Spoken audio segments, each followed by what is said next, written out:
Hi friends, எல்லாருக்கும் வணக்கம். Welcome to Vasuki's cooking. இன்றைக்கி நம்மளோட குக்கிங் சேனலில் என்ன பார்க்க போகிறோன்னா, ஆலு ஜவ்வரிசி வடை எப்படி செய்யலான்னு பார்க்கலாமா? நான் ஒரு பெரிய பாத்திரம் எடுத்திருக்கேன். ஒரு பவுல் அளவுக்கு ஜவ்வரிசி எடுத்து தண்ணி ஊற்றி 2 வாட்டி கழுவிட்டு ஒரு 6-7 மணி நேரம் ஊற வச்சு எடுத்துக்கலாம். அப்போ தான் நல்லா ஊறி இருக்கும். இப்போ நம்ம மூடி போட்டு வச்சுக்கலாம். இப்போ நான் 2 உருளைக்கிழங்கு வேக வச்சு எடுத்து வச்சுருக்கேன். இப்போ இது தோல் நுக்கி எடுத்துடலாம். இப்போது ஜவ்வரிசி ஃபுல்லாக நல்லா ஊறி இருக்குது பாருங்கள்.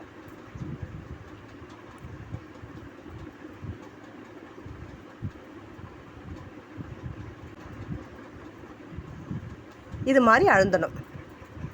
இப்போ நம்ம இதை தண்ணி வடிகட்டி எடுத்து வச்சுக்கலாம். கொஞ்சம் கூட தண்ணி இருக்கக்கூடாது. நம்ம உருளைக்கிழங்கு தோல் நீக்கிட்டு நான் சீவலை வச்சு நான் சீவி எடுத்திருக்கேன். நம்ம மேக்ஸ் பண்ணோம்னாக்கா கொஞ்சம் கட்டி பெருசு சின்னதுமாக இருக்கும். அதனால தான் ஒரு 3 ஸ்பூன் அளவுக்கு எள்ளு வறுத்து எடுத்திருக்கேன்.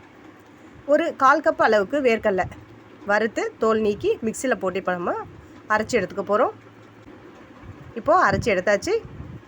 இப்போ வேக வச்சுருக்க உருளைக்கிழங்குல நம்ம இதை சேர்த்துக்கலாம். 1/4 கப் கேரட் துருவி வச்சுருக்கேன். 1/4 கப் வெங்காயத்தாள். இப்போது அரைச்சி வச்சுருக்க வேர்க்கடலை, 3 பச்சை மிளகா பொடியாக கட் பண்ணி வச்சுருக்கேன், அதையும் சேர்த்துக்கலாம். நான் ஒரு 1/4 கப் அளவுக்கு வெள்ளை சோள மாவு எடுத்திருக்கேன், அதையும் இதோட சேர்த்துருக்கேன். கொஞ்சமாக கொத்தமல்லி, நம்ம வறுத்து வச்சுருக்கிற எள்ளை சேர்த்துக்கலாம்.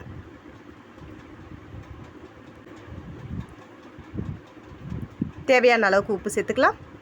நான் ஒரு 3/4 ஸ்பூன் அளவுக்கு சேர்த்துருக்கேன். இப்போ வடிகட்டி வச்சுருக்கிற ஜவ்வரிசி இதில் சேர்த்துக்கலாம்.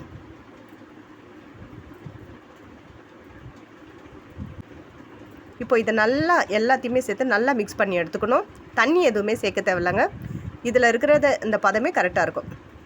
நம்ம நல்லா மிக்ஸ் பண்ணியாச்சு. இப்போ நம்ம 1/4 கப் சோள மாவு எடுத்துருக்கோம் இல்லையா, நான் இந்த பேக்கெட் தான் எடுத்திருக்கேன். உங்களுக்கு எந்த பிராண்ட் வேணுமோ நீங்கள் அதை வாங்கிக்கலாம். இப்போ தவா வச்சுக்கலாம். கொஞ்சம் சூடாகட்டும். நான் ஒரு பெரிய பால் சைஸ் அளவுக்கு நான் உருண்டை பண்ணி எடுத்திருக்கேன். உங்களுக்கு எந்த அளவுக்கு தேவைமோ அந்த அளவுக்கு தேவையானதை எடுத்து நீங்கள் இது மாதிரி தட்டி எடுத்துக்கலாம்.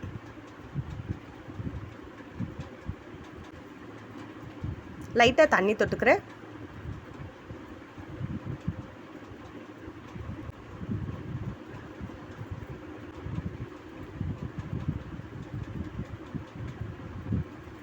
இப்போ நல்லா ஓரளவுக்கு தட்டி எடுத்தாச்சு.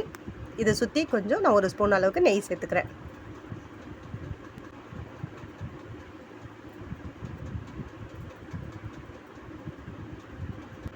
இப்போ நம்ம இதில் வந்து உருளைக்கிழங்கு, எள்ளு, வேர்க்கடலை, இதில் நிறைய ஐட்டம் ஃபுல்லாகவே ஹெல்த்தியானது தாங்க சேர்த்துருக்கோம். இது ஈவினிங் டைமில் நம்ம டின்னராக கூட இது சாப்பிட்லாம்.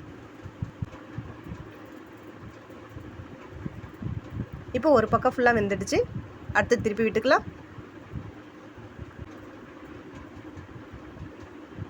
இப்போ நான் இன்னொரு ஸ்பூன் அளவுக்கு நெய் சேர்த்துக்கிறேன். அவ்வளோதாங்க, நமக்கு அடை ரெடி ஆகிடுச்சு. இது தொட்டுக்கிறதுக்கு நம்ம பூண்டு சட்னி ரெடி பண்ணிக்கலாம். நான் பூண்டு தோல் நீக்கி எடுத்து வச்சுருக்கேன். அதில் ஒரு சின்ன நெல்லிக்காய் சைஸ் அளவுக்கு புளி சேர்த்துக்கலாம். 4 காஞ்ச மிளகாய், ஒரு 1/4 டீஸ்பூன் உப்பு, கொஞ்சமாக தண்ணி சேர்த்து இதை நல்லா அரைச்சி எடுத்துக்கலாம்.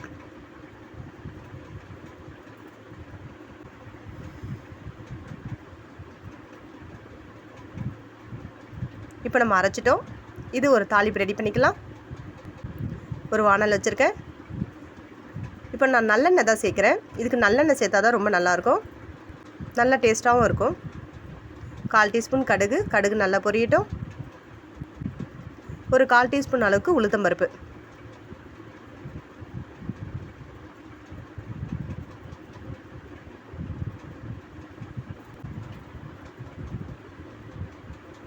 கொஞ்சம் லைட்டாக கலர் மாறுற அளவுக்கு இருக்கட்டும். கொஞ்சமாக பெருங்காயத்தூள்,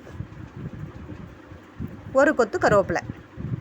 இப்போ இது எல்லாத்தையுமே சேர்த்துட்டு இப்போ நம்ம அரைச்சி வச்சுருக்கிற பூண்டு சட்னியை இதில் சேர்த்துக்கலாம்.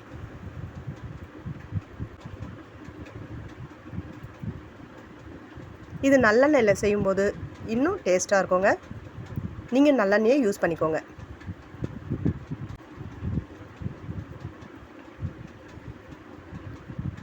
ஒரு 5 நிமிஷம் வரைக்கும் இருக்கட்டும். அவ்வளோதாங்க, நமக்கு சட்னி ரெடி ஆகிடுச்சு.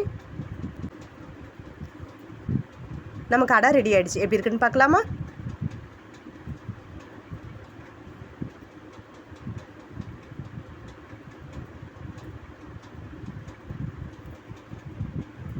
சூப்பராக இருக்குங்க. இன்னும் இது பூண்டு சட்னியோடு சாப்பிடும்போது இன்னும் வேறு லெவலில் இருக்குங்க. நீங்களும் ட்ரை பண்ணுங்கள்.